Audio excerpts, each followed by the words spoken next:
G'day folks, my name is Rob. Welcome back to another F1 fantasy video. Today we're looking at my team selection for race week 15 ahead of the Italian Grand Prix at Monza.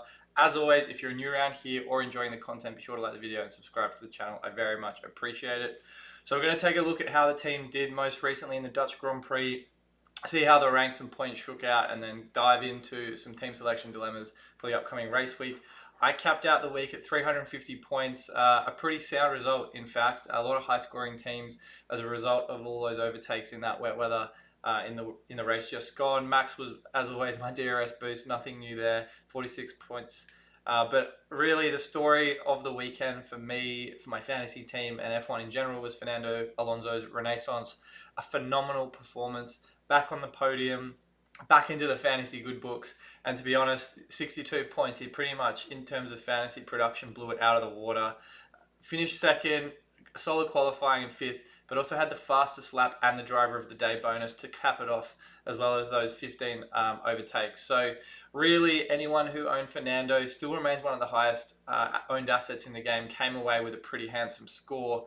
And I think based on those Aston Martin upgrades that we saw most recently in Zandvoort, definitely think he deserves to be on the fantasy radar for the foreseeable future. Obviously, as always, keep a very close eye on practice, but I'm very confident that Fernando's re-entered the conversation as one of the top drivers to challenge for podiums heading into the back half of the year. So great and very exciting for him, and especially for us fantasy owners as well.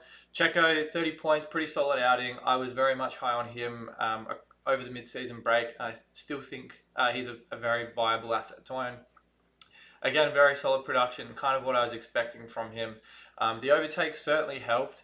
And again, not the qualifying I was hoping, but again, a couple of extra positions. And as I said, as was the case with just about every driver, the overtake bonus really made a big difference. So unfortunate for him not to end up on the podium with that 5-second penalty towards the end. And obviously great result for Gasly, big fan of him and very much deserved it. But notwithstanding that, solid performance from Checo. And there were a lot of people who were debating whether to go with or without Perez.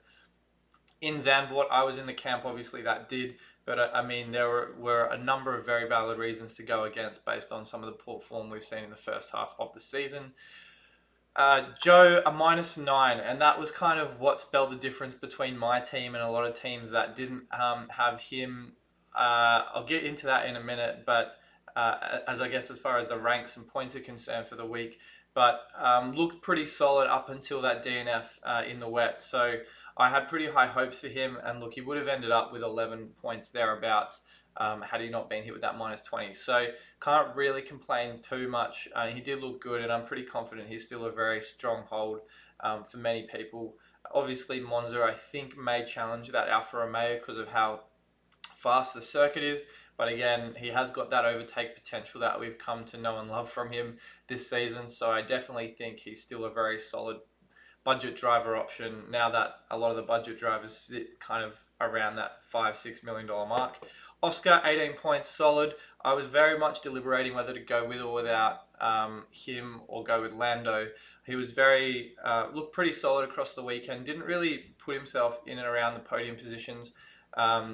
Just a pretty sound weekend across the board. But again, much like just about every other driver on the grid, the overtakes really kind of pushed his points further up. So again, McLaren may have regressed a little bit, or maybe the Aston Martins have progressed a bit more.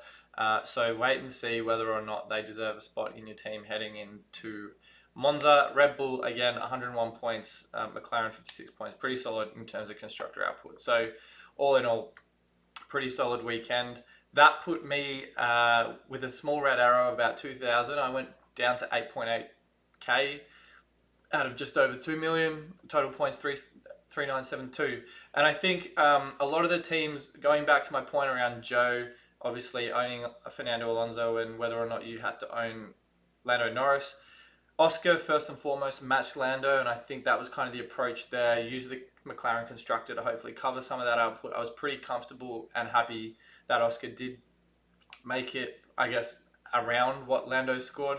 If we just quickly look at f1fantasytools.com, Norris came away with 25. I mean, 7 points is not the be-all and end-all, and given that Norris is priced, $5 or so million more than Oscar, I was a little concerned because of that explosive potential that Lando does have around podiums and such, and that experience, that he might wipe the floor a little bit more. But to go without and to only kind of come away with 7 points less is pretty solid. I'm pretty happy, to be honest, and I think that's the approach I'll take, whether or not I need to go with or without Lando. Obviously, the Perez dilemma was something that a lot of people were tossing up.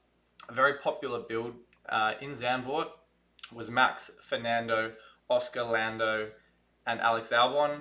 And Alex, we'll get to it in a moment, but that team build came away with 371. And as I said, the minus 20 swing would have really put me around that same position, that same score. So it's a decision I can certainly live with, and it just goes to show that the DNFs really carry so much weight in this game and can really affect your rank and your points in any one race week. So just something to keep in mind. But I think from what we've seen in Zandvoort after a few weeks away, there's a few decisions to be made heading into Monza. So as far as my team is concerned, obviously the two slots that sat here for the weekend just gone was Joe and Oscar, and as you could see there, they're the two positions I'm weighing up the most. I think the biggest point of contention for me is McLaren. The Aston Martin's not meant to be in there, obviously, just playing around with my team a bit before recording this. So that was my team. I think the biggest dilemma for me is obviously whether I go with or without Oscar. And Alex Albon, I think, is the flavour of the week after the performances we've seen from him lately. He's looking absolutely phenomenal. He's been on an absolute tear and really maximised the potential of that Williams. If we go back to fantasytools.com, 22, 11, 8, 8, 19, and 17. Again, very good week from him with the overtakes. But, we've just seen like this consistency. He's really outperformed the car.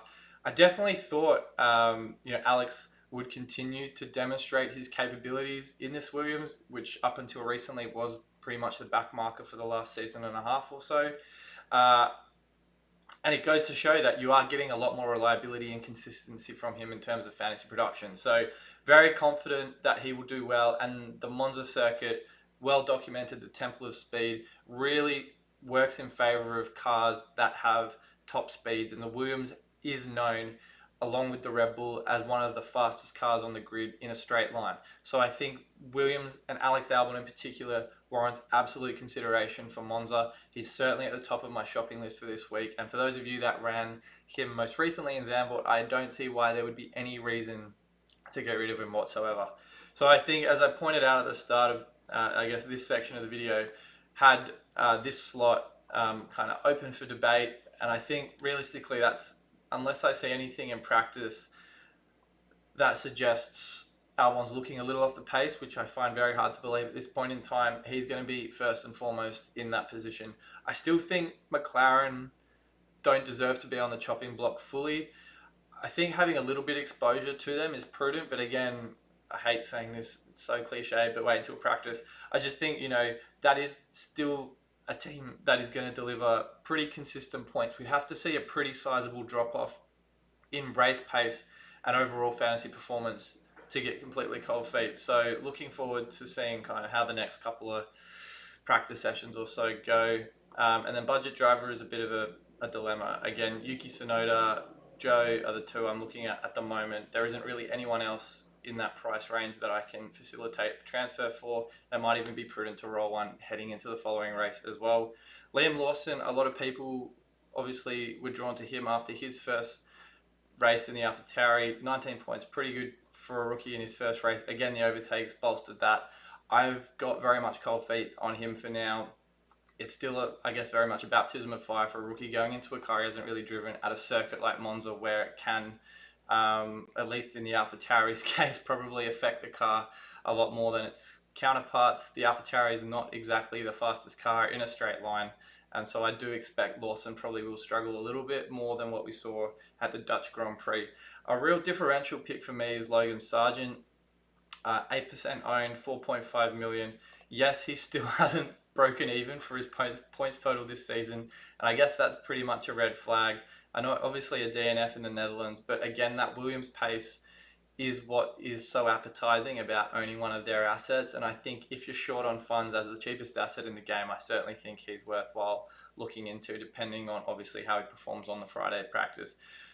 So for me, this is probably what my team's going to look like, either Sonoda or Joe, to be honest. I really have to see some change in pace from, Albon, for instance, to go away from him. And I mean, there's also the option to go for the Aston Martin over the McLaren constructor. I'm not so sure yet whether or not I go with that. As I said, the McLarens are still looking pretty consistent, so we'll see what happens. But I'm also hesitant to use 2 transfers, or in this case, 3 transfers. I've taken a couple hits in the last couple of weeks, and I'm not disappointed with the results. I think the decisions I've made are, the most informed at the time, and they're not going to break my season. So I think I'll probably stick with max 2 trades, but I would also like to have that flexibility heading into the next race as well if I just have one and roll the other. So that's going to be it for me for this week, guys. I'm pretty swamped with work. Life's getting a bit hectic at the moment. So I won't, unless my life suddenly becomes a lot less hectic in the next 24, 48 hours, won't be back with a final thoughts video. But do tune in to FanAmp on YouTube and on Twitter. We are doing a live stream tonight. At the time of recording, this is Wednesday night. And for the race, we're doing a pre-race deadline stream. So do tune into that. There'll be details on my Twitter.